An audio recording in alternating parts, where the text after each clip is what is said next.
Good morning. I hope you are having a great day, and I hope you have an even better weekend. It was an honor meeting all of you in class this week, and I want to say again how cool it is. I think this is going to be a great group of people, and I look forward to a really cool term. If you have questions on anything, obviously let me know. It looks like this weekend I'm going to be out of town for a little bit, so if you email me and I don't get back to you right away, please don't lose faith in me. When I come back on Sunday, I'll return all of your emails at that time. So we're going to continue on. We'll get close to finishing chapter 1. And chapter 1 is the basis of problem set number 1. So hopefully then you'll have a good place to do it. This is an example of a relationship of volume. And I bring it out here because I think it's kind of an important thing. On Wednesday, we talked about how a centimeter cubed and a milliliter are defined as the same thing. And you can see right here a little tiny picture of a centimeter cubed. A centimeter cubed is literally like a length, a width, and a height of a cube, and they're just multiplied together. That's what a centimeter cubed is. And if all of your dimensions are 1, then of course you get 1 centimeter cubed. And a milliliter is what's used to define a centimeter cubed. Now, sometimes, especially in physics and with types of units, a meter cubed is another type of volume that's used. And a meter cubed would be the same kind of concept where it's a meter times a meter times a meter. We will, though, in lab talk more about milliliters and liters, all right? And a liter is not equal to a meter cube. A liter is equal to what's called a decimeter cube, which is another type of unit. So it's kind of awkward, in my opinion, to use like decimeters cubed and meters cubed for most things in chemistry. This centimeter cube to milliliter thing is going to be a real common kind of conversion. If you have to convert liters into one of these length cubed units, remember it is a decimeter cube, but I'm just kind of putting that out there. Once in a while I've seen people kind of get messed up with it. Another thing we'll measure a lot in lab is temperature, all right? And temperature, of course, is really important. Warm days and cold days. Gonna maybe be some snow in the passes this weekend, but anyway, that would be a good time to start thinking about temperature. If you want the snow to stick around, of course, you want to have the right temperature. In science, all right, the two main scales that are used are Celsius and Kelvin. And in lab, we will make lots of measurements with Celsius.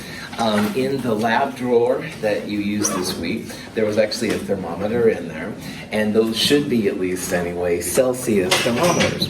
Celsius is a real common kind of way to measure temperatures that are about room temperature. The Kelvin scale, though, is also really helpful to scientists. 0 Kelvin is supposedly when all matter stops. And on Wednesday, I brought some of you down here and stuff, and we did a little demonstration with the kinetic molecular theory. Even the solids were moving like a little bit, okay? At 0 Kelvin, even that kind of movement would stop. So theoretically, Kelvin scale is really, really helpful. Kelvin scale for our class will never be 0 or less. It can get really close to 0, but in theory, you shouldn't be able to get to 0 itself. So in science, we'll use Celsius for common measurements, and sometimes we'll convert that into Kelvin for like theoretical and math type things. And if you get an answer out in a math problem, a lot of times it's in Kelvin, and you can translate it back to Celsius. But gosh darn it, we're in America. So in America, we still use Fahrenheit, which is fine. I say it with a sense of humor, no, not too much sarcasm. Anyway, so when you listen to the news or you watch the news on TV or whatever, temperatures are always listed in Fahrenheit. So I think it's important that you, as a person of this class, know how to translate the things we will use a lot into something that makes sense. So we'll use these three scales. The Celsius and Kelvin scale is what we're going to focus on more than the Fahrenheit scale. And you can see the different people and what they look like.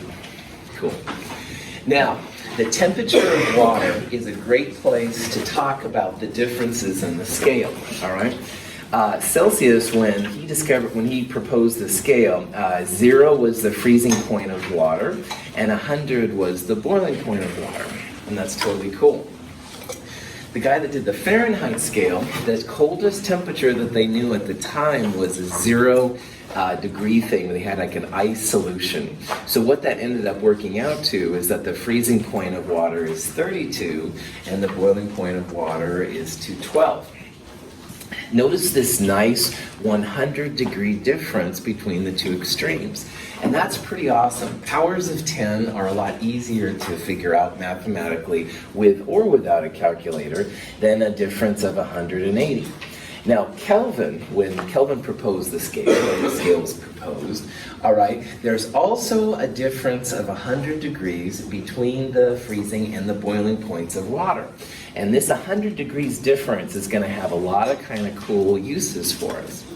If you change your water by 1 degree Celsius, that is a 1 Kelvin degree change in temperature as well. Because the difference is the same, these two are pretty easy to correlate back and forth to each other. You can't say that with Fahrenheit. It's a whole different kind of scale and stuff, like we'll see. One thing about Kelvin scales, if you want to be official when it comes to Kelvin, is that notice how there's a degree symbol by Fahrenheit and a degree symbol by Celsius, but there's not supposed to be a degree symbol by Kelvin, all right? And sometimes astronomers and chemists kind of get into little intellectual spats because the astronomers like using degrees Kelvin. So do photographers. If you're interested in the light that comes out of your light source, they'll talk about degrees Kelvin, but no degree Kelvin. So please, in this class, try not to put a degree next to Kelvin, all right? That's kind of seen as improper. And the other thing is that in theory, if all matter stops at 0 Kelvin, then there's really no way to measure temperatures that are that cold. So in our class as well, you won't have 0 Kelvin, you shouldn't have negative Kelvin. Now theoretically, they're talking about ways to get to negative Kelvins, and that's a whole nother, almost science fiction type idea that is pretty exciting, but it won't be appropriate to this class. So if you do a calculation with Kelvin in any time in chemistry, and now these classes anyway, and it comes out to be a negative Kelvin, something must not be quite right. All right, it's a good way to kind of check yourself. There's lots of jokes, of course, about the Kelvin scale and stuff. And here's this little guy in Foxtrot, and he has an oven, and he wants to know what the scale is and stuff, like which one would you use and stuff. And then they made a joke about 350 being short of a full circle, which is 360 degrees. And he says, don't be ridiculous and stuff. But anyway, of course, I had to include something to distract you from temperature scales. So, converting from Celsius to Kelvin and Kelvin to Celsius is going to be something we'll do a lot of in this class, all right? We'll do a little bit of it towards about the 2/3 part in Chem 221, and we'll do a lot of it in Chem 222. Remembering that Kelvin is never a negative number, all right? You always want to add something to your Celsius scale. Celsius temperatures can be negative, all right? So Celsius temperatures can be negative, but Kelvin won't. So you add this number, 273.15, to your Celsius value to get the Kelvin. Now, if you had a Kelvin temperature and you wanted to translate it to Celsius, do you think you would add this number or subtract it from Kelvin? Subtract. Subtract, that's right. So we'll do that a lot. And remember in your own mind that Celsius values can be negative, but Kelvin never will be negative. So you add it to the Celsius. That's going to be really important. The body temperature of a human being is about 37 degrees Celsius. So if you're curious what that is in Kelvin, if you add 273 to it, 310. Crop that off. Notice how I didn't use 0.15. Notice how I added a dot there. We're going to talk about that in a little bit, why I did that. So for right now, just take it as a leap of faith that there's something there. But prop that back on, the body is about 310 Kelvin. liquid nitrogen, which is what they kind of used in Terminator 2, if you saw that movie. Liquid nitrogen actually has a temperature of about a minus 196 degrees Celsius. Now remembering here again that Celsius can be negative, but Kelvin temperatures will not. We'll add 273 to it. We'll end up then with 77 Kelvin. Pretty cool. Now, this is not an equation that I expect you to know / memorize, and on a quiz or exam, I would actually give you this equation. But it's important because it allows you to translate a Celsius temperature into a Fahrenheit temperature. And again, because all the radio stations and TV stations in our area use Fahrenheit, I think there's value in knowing how to translate Celsius to Fahrenheit and vice versa. So if you have to translate one to the other, this is the equation that's used. 9/5 is also 1.8. So if you've seen this equation before, you might have seen a 1.8 right there, and that's fine too. Either way is cool.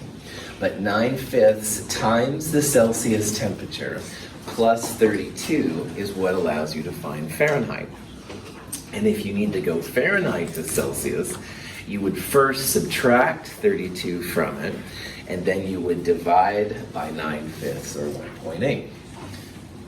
So liquid helium is an example of a very, very, very cold liquid, 4.2 Kelvin.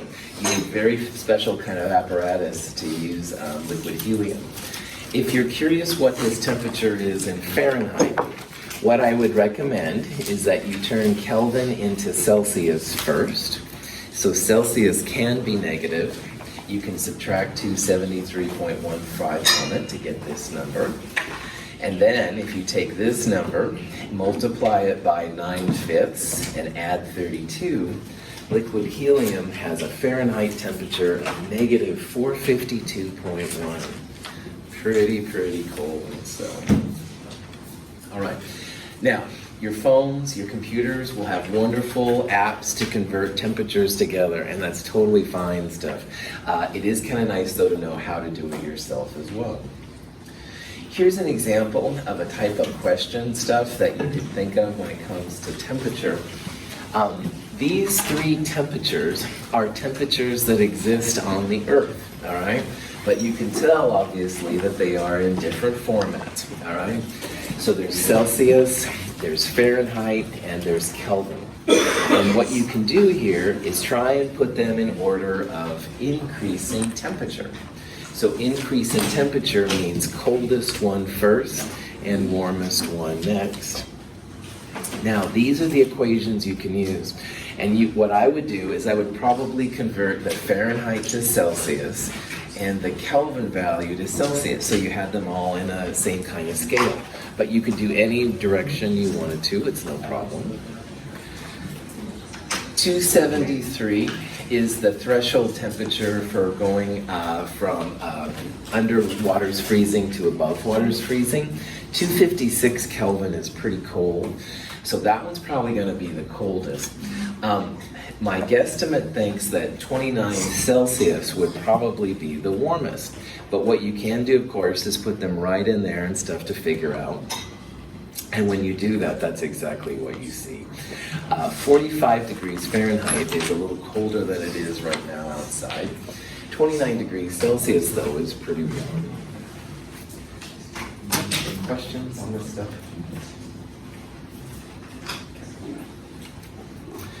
Sometimes in science, they talk about qualitative and quantitative.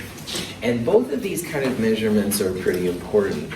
In the lab we did this week, the identification of an unknown compound lab, we weren't really like measuring like how many grams there were or milliliters or the temperature, but you were looking more for like color changes and formations of solids and things like that. So the quantitative, which comes from quantity, means that it's a measurement that involves a number and amount. So if, for example, I could say here, wow, I have a lot of students, all right? That would not be a quantitative, but if I would actually count how many people were in this room, that would be a quantitative measurement. So quantitative measurements are really important. And most people think initially that science is just quantitative, like we have grams and milliliters. But really, our lab this week was all qualitative. It was more on the types of colors, if we saw physical changes, but there weren't like specific units involved. And as you could tell from this lab, there's definitely some times where a qualitative measurement is pretty cool too. This week's lab was qualitative. The next week's lab will be the density lab, and that's going to be a very quantitative lab where we will make lots of measurements when it comes to grams and milliliters, stuff like that. When you have quantitative values, you need to have a number and some type of unit associated with it. And this is a great place to introduce what's called SI units. And in science, regardless if it's chemistry or physics or anything like that, it's nice to know that there's like a base type of unit. And by default, if you can go to these units, that's really cool. So for example, in length, you could imagine that you could have any kind of scale set up for science that you want. You could have a millimeter, you could have a kilometer or whatever. But the base unit that scientists try to adhere to is the meter, all right? It's a convenient unit, all right? There's a meter stick and stuff that you can measure out that's reasonable. So the SI unit of length is meter. And sometimes if you have a lot of calculations, if you put all SI units in, you'll always get an SI unit out, and that's kind of helpful too. Now, the SI unit of mass is actually the kilogram, and in chemistry we almost always use the gram. So chemists don't always follow the SI unit for mass as much, but that's what the official one is. And then time, the SI unit is usually seconds. So sometimes there will be value in using these SI units, and I'll show you some examples of this here coming up. Another thing when it comes to measurement is that when you make multiple measurements, you have to make sure that they're accurate and precise. And this is kind of an interesting concept. To represent what accuracy and precision is all about, I have here a proverbial dartboard. And imagine that after this week, you all go to your favorite hangout, and the favorite hangout has a root beer. If you're 21 and over, perhaps a different type of non-root substance. But anyway, imagine that you go there to play darts, okay? And you get there, and your friend's like, hey, all right, here's some darts. And you're like, oh, no problem, I got this. So you pick the darts up, bam, right in the middle, bam, right in the middle, bam, right in the middle. You are hot and on fire. Now, besides my enthusiasm for darts, obviously, this represents 3 darts that are very accurate, all right? You wanted to have them in the little blue section right there, and man, all right there, just really awesome. Precise is a term, though, I want to talk about too. All 3 of the darts were right in the middle. They were very close to each other, all right? So that means that you were really focused when you threw them. Sound effects not necessary. Anyway, this represents a type of a measurement that you can make in science. If you make 3 measurements and they're all spot on and your equipment is awesome and you're focused, you will have, at least in theory, accurate and precise measurements. Now, why this is important is let's go on with this root beer idea. So, you know, your friends pat you on the back, they give you a couple of root beers and you chug them down and you throw the darts again. Ooh, little high, oh, little high too. Oh, man. Notice these 3 darts now, all right? They're not really close to the blue dot. You've got the sugar jitters, man. You're kind of tripping a little bit now, but you were able to keep it together at least and keep them all together. If we were going to analyze this as scientists, this would be represented as very high precision. All of your measurements came out very close to each other, and there's value in that. But it's also not very accurate. You wanted it in the blue circle, and obviously this is a ways from the blue circle. This happens a lot in science. If you have an instrument which has not been calibrated, or maybe it's broken and not working, you might have excellent lab skill, and each one of your lab results is very consistent. However, if the measurement itself is flawed because of some kind of technology reason, or maybe a reagent was bad, this happens, precision and not accuracy. In the lab, in our labs even, all right, this is what at the very least I'd like you to do. Like, pay attention to the measurements. Get them all pretty close to each other, ideally. But once in a while, though, something will happen and they're not very accurate, and this is just normal. So in science, we try to keep our measurements close together, and most of the time, if you're paying attention to things, precision is okay. Accuracy might be a little bit different to figure out. Now, imagine now, after throwing these darts, your friends are like, hey, no problem, you'll do better next time, and you chug a couple more root beers, and you decide, what the heck, I'm going to do it this time, man, I'm going to throw it. Well, by this time, your sugar intake has been way too high, your hands are jittery and stuff, you shouldn't even drive home probably at this point. Look at these 3 shots now, all right? These aren't close to each other at all, right? They're like all over the board, man. No precision, all right? Your control of the dart was by far less on this slide than it was on the last 2 slides. And it wasn't really very accurate at all either. You're trying to get to the blue part, and obviously these are right here. So in science, all right, we try really hard to make sure that we at least have precision. And usually precision is some kind of indication of accuracy, but not all the time. In the lab this week, several of you, you made some initial thing and you thought, this doesn't really feel right, and you redid it and then it made sense. And that's an example of sometimes one piece of data isn't quite enough to get the big picture.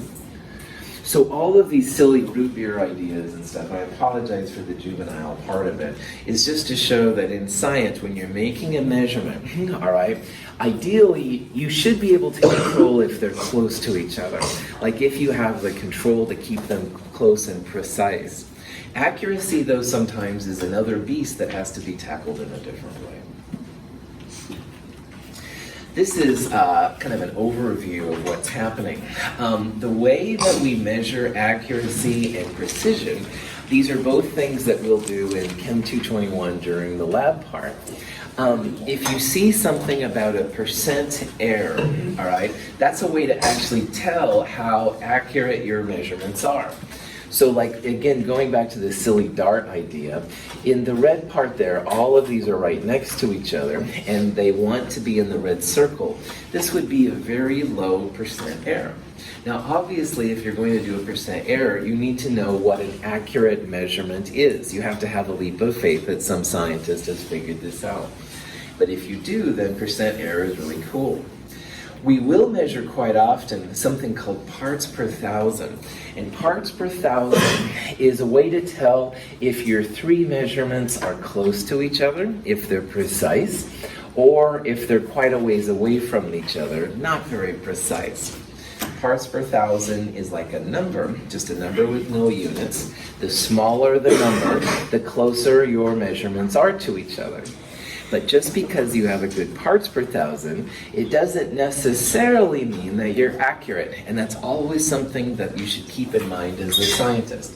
Both of these measurements right here would have really good parts per thousand. They're very precise.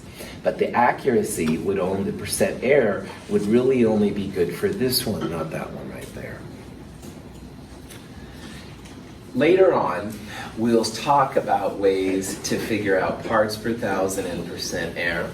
I'm just going to throw this up there right now. This is nothing you have to know for quizzes and exams. But later on, when it comes to lab, we're going to use these last 2 quite a bit.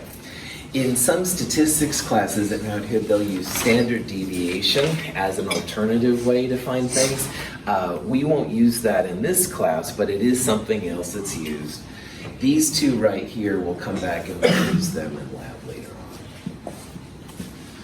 So, prof hat off. This is some of the also kind of boring parts of science, but it's something to think about, all right? When you're the first person making a measurement, all right, you really should think about your precision, first of all. How close the measurements? Is it repeatable, all right? And then second of all, the accuracy, of course, is the ultimate goal. You want your data to be good. You have to know some kind of a value which has been accepted by scientists to make sense of it. These are the things that scientists think about for experimental science. Okay. This is an example I threw in. Again, these are representing different types of calculations of deviation and percent error. We'll start doing parts per thousand in the 4th week, I think. I'm not totally sure. And we'll do some percent errors later on this term too. So just kind of keep this in the back of your mind. All right, this is like one example. And of course, I'll help you when we get to lab 2, how this works out. All right.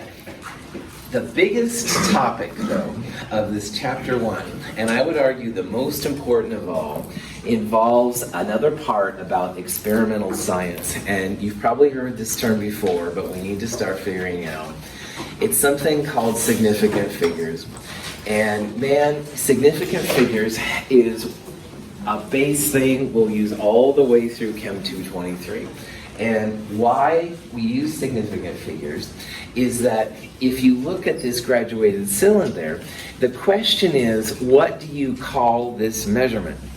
Now, we can all agree that this would be 15 milliliters, and this is 20 milliliters. So 15, 16, 17. This measurement here would be somewhere between 17 and 18. But what is it exactly? Like, what can we report to each other as scientists, or what do we report in the literature? Now, when it comes to this thing, which is called the meniscus, scientists usually try and measure from the bottom of the meniscus, all right? So one thing that some of you might call it, which is fine, well, it's more than 17 but less than 18, maybe 17.5, all right? Or maybe if some of you look at it, you might call it 17.4, 17.6, maybe just 18. Significant figures is a set of rules to kind of pull all of these observations together in something that we would all call it the same, or at least with a little bit of uncertainty to it. Significant figures isn't necessarily the most exciting part of chemistry, I won't lie, but it is important in experimental science because we all want to call this approximately the same thing. We don't want to have wildly crazy numbers. I'm also going to let you know, as your instructor, that probably I take more points off on assignments from significant figures than anything else. So this is, as I said, not the most exciting topic in the world, but man, if you can hit this and hit it hard, it will coast you through all the way through Chem 223. So, back to this example.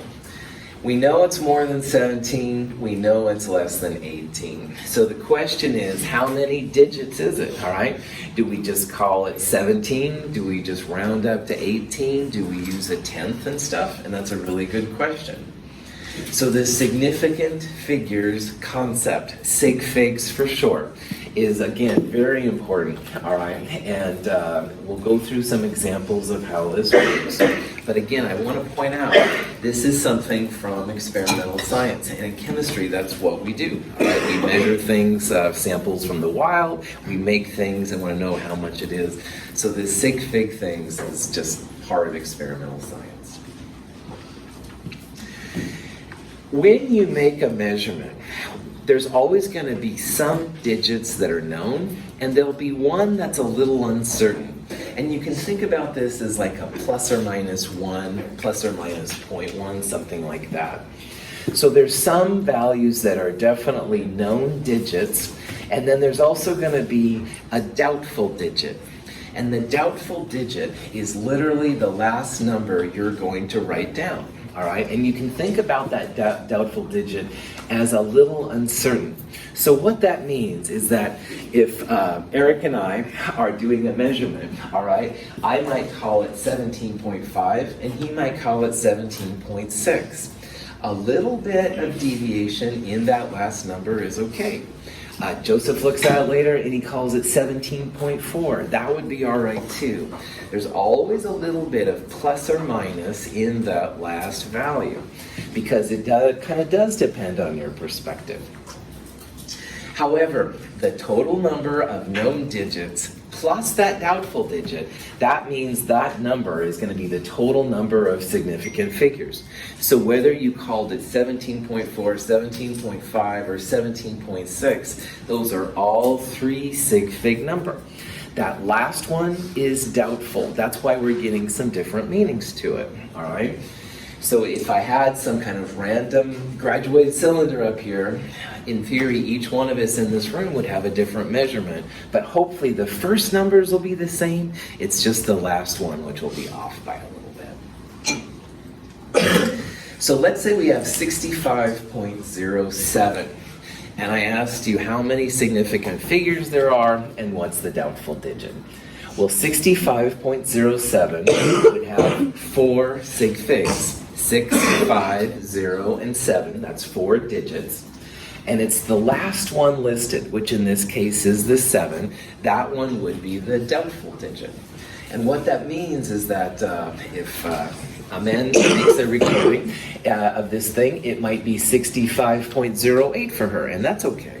Yeah. So in a lab, would you then put plus or minus 1 to be specific? Good, great question. In chemistry, it's just automatically inferred that that last digit is the plus or minus, so you wouldn't include like a plus or minus after it. In hardcore statistics, that is something they do, absolutely.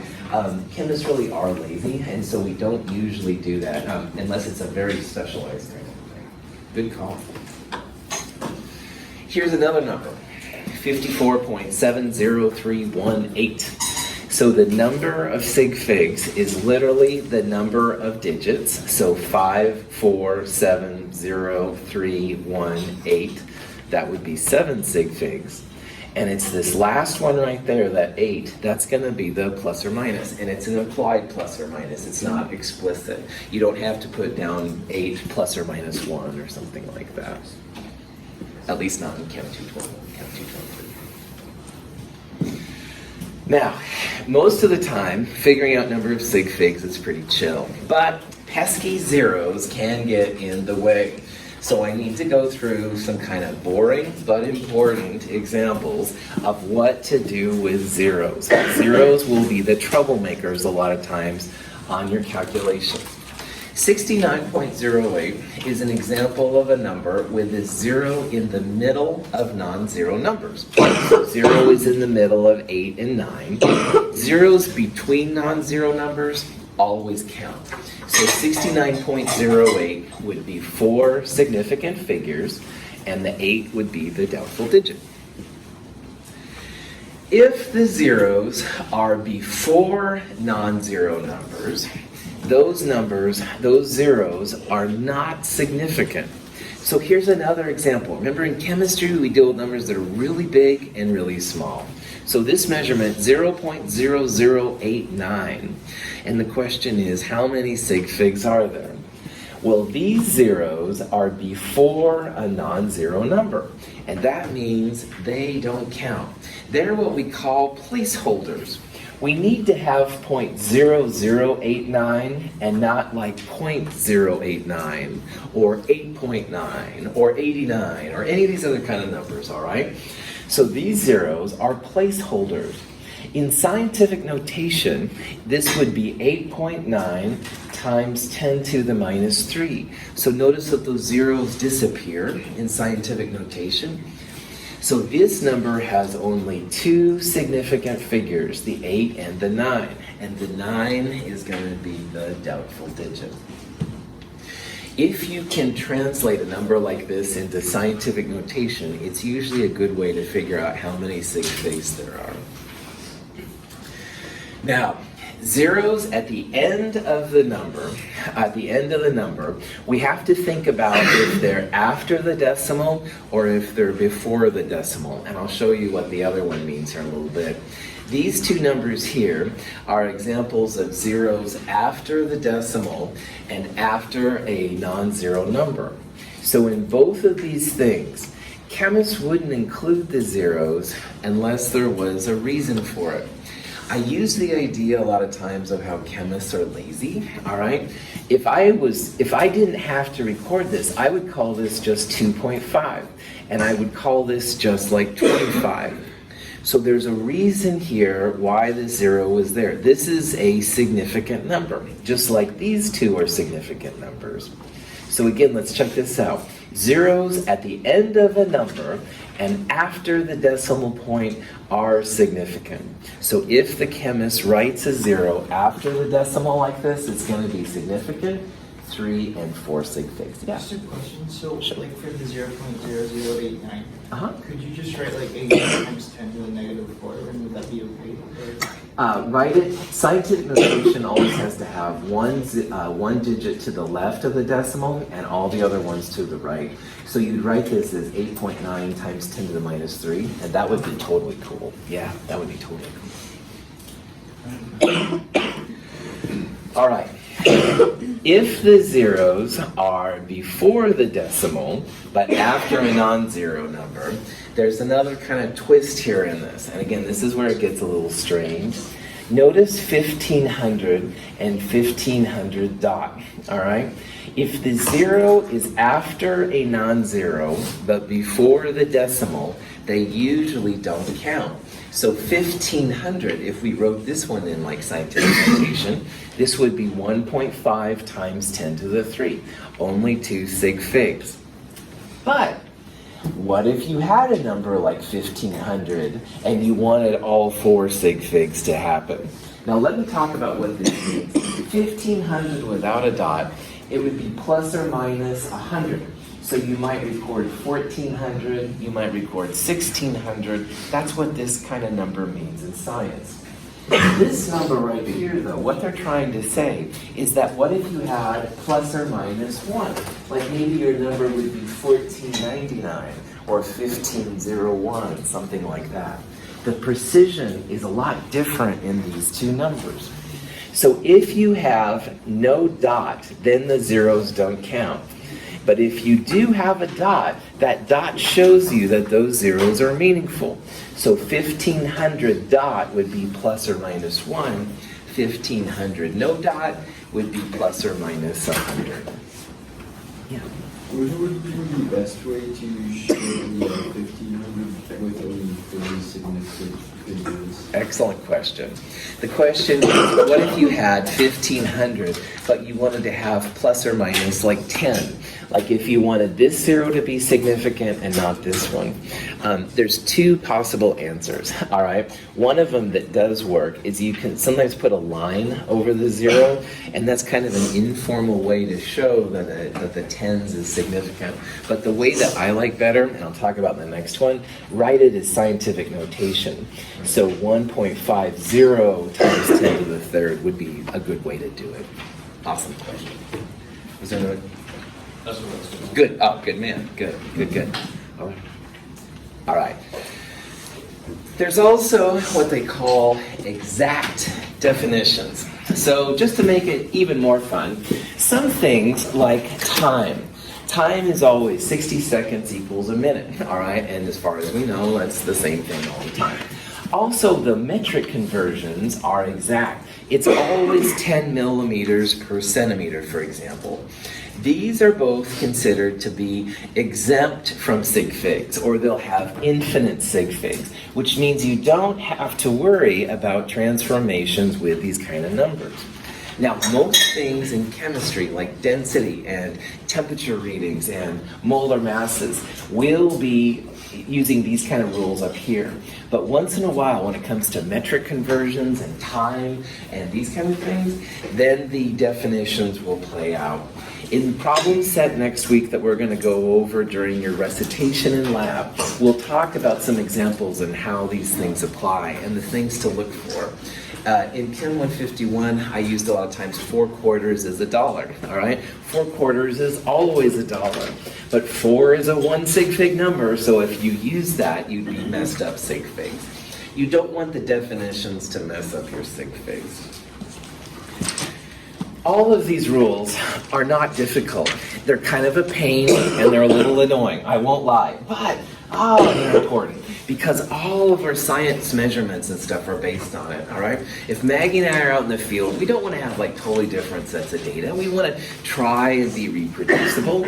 So try to practice these as much as you can. I love scientific notation, all right? Because all the scientific notation things, those are the significant figures. And if you want to use scientific notation the whole time, that's awesome.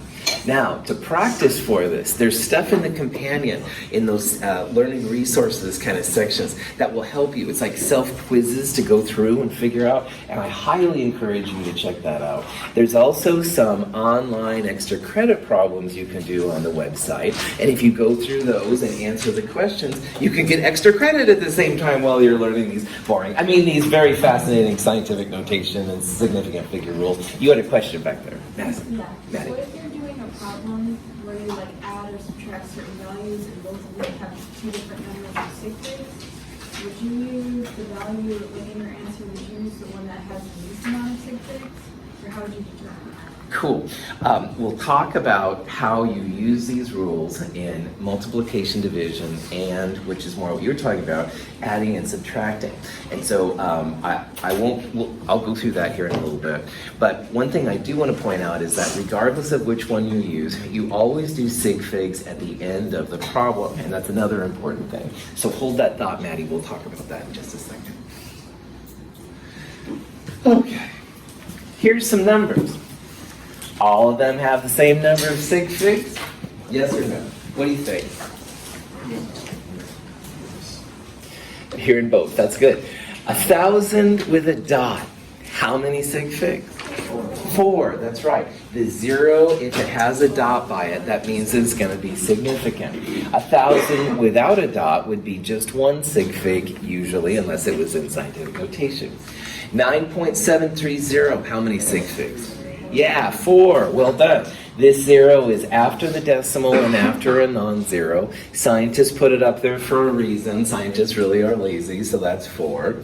0.004270. How many? 4. That's right. All right. These initial zeros are placeholders. They tell you where the 4 starts. All right. It's not 4,270. It's 0.004270. So this is also 4 sigs. And 299,800 with no dot. How many sigs? 4. That's right. Without a dot, then you stop at the 8. 4 sig figs. All the same. All right? These are the kind of things I want you to start thinking about when it comes to it. The number of sig figs will help when we get to the discussion of how the multiplying, dividing, adding, subtracting thing works. So, cool. Okay. Scientific notation, I have to talk about here real fast. I bet a lot of you know this already, but I just want to make absolutely sure. And when you have numbers that are super large or super small, to avoid writing an infinite number of zeros, basically, this is really helpful. Now, scientific notation must be written as a number between 1 and 10 first times the number of 10 to the power. So if you wanted to write 215 as a scientific notation number, you would move the decimal over 2 spots, always have 1 digit to the left of the decimal, and only 1, by the way, and not be 0, and all the other ones go to the right. So this would be 2.15 times 10 to the second. Writing it as 0.215 times 10 to the third is mathematically equivalent, but that's not proper scientific notation. So please, please, please have a non-zero number and only one non-zero number to the left of the decimal and all the other ones to the right. The other way is totally possible. If you have a small number like this and you want to write it, notice we're moving the decimal to the left now. Moving it to the left makes a negative exponent. And this is not a negative number, all right? But it is a negative exponent. So a positive exponent, like up here, would be a number larger than 1. A number with an exponent less than 1 here would be a number less than 1. So 1.56 times 10 to the minus 8th. All of your calculators will translate regular numbers to scientific notation and vice versa. And it's really important that you know how to go from regular digits to scientific notation and back. If you don't know how to do it, come see me on Monday. We'll look at it in my office and we'll figure it out. It's an awesome skill. This should be like a no-thinking, no-brainer kind of thing. There's nothing wrong with translating the numbers like these examples are, all right? But it's just one less thing you have to worry about. So over the weekend, if you can figure out how to do this, that's a really, really awesome thing to do. I can't tell you enough how much that is. Now, calculators, when you throw them in for calculations, will give you like a gazillion numbers after them, all right? It's like the number pi, right? It goes on and on and on and on and on. But when it comes to sig figs, we want to round it up. We want to figure out numbers that are meaningful based on our experimental data. So sometimes and stuff, most of the time, we'll round numbers off to reflect the number of sig figs that are there. Remember, in chemistry, which is different than pure math, we deal so much with these experiments. And if you have good experiments, we'll have lots of numbers. On the other hand, if the experiment is a little cheesy, and that's okay sometimes too, we'll have less numbers. So we need to figure out, when you multiply and divide or add and subtract, like how many significant figures. And that's what Maddie's question was all about earlier. So let's talk about multiplying and dividing first. Now, most of you may have seen this before, and it's pretty chill, but it is different from adding and subtracting, and I want to highlight that real fast. But for multiplying and dividing, you want to have your final answer have the smaller number of sig figs going in. So here's an example that you might do for your car, all right? Let's say that your car you saw went 278 miles and used 11.70 gallons of gas. Your calculator gives you this 23.76068, and then I got bored writing numbers. How many significant figures do you use? So if you look at 278, 3 sig figs. 278, doubtful digits, the 8. This one down here, 11.70, 4 sig figs, all right? The 0 plus or minus a little bit. So we have 3 sig figs on the top and 4 sig figs on the bottom. You use the smaller number of sig figs in your answer. So in this example, 23.8 would be the right answer. You'll notice here that the calculator said 23.7. We rounded the 7 up to 8 because if this number, as we'll see, is between 5 and 9, it goes up. If this number would have been 23.72, if the number, the first number that's dropped, is between 0 and 4, you leave it alone. But because this number is a 6 right there, that's the first digit, 5 to 9, turn the 7 into an 8. Yeah. So if that was 270 without a dot, would that be only 2 sig figs? Yes, that's right. If that was 270 with no dot, you'd have 2 sig figs, so your answer would be just 2 sig figs. Well done. Questions? Yeah. So we're going by the top sig figs and the bottom sig figs. You're going by the smaller number of sig figs. It could be on the bottom as well as the top, okay? In this problem, there were, let's say this was 278.0 and this was 11.7, all right? Then the lower number of sig figs would be on the bottom. It can be on either side. You just use the smaller one. Great question. What is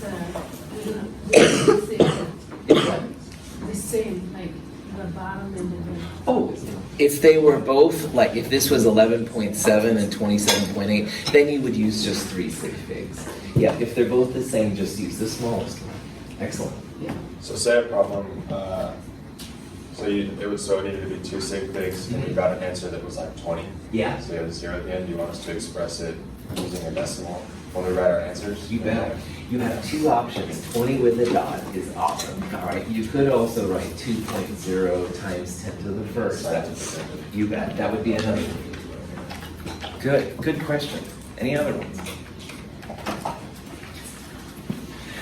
Now, adding and subtracting is, I think, the beast I'm going to leave you with this weekend. Number one thing, adding and subtracting is a different set of rules for sig figs than multiplying and dividing. If we had 3.18 liters and we want to add it to 0.01315, all right, The question is, how many sig figs are there? But it's not as simple as like, well, here's 3 sig figs, here's 1, 2, here's 4 sig figs, we'll use 3 sig figs. It's not about the total number of sig figs. It's about the doubtful digit.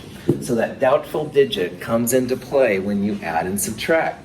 And when it comes right down to it, you cut it off at the largest doubtful digit.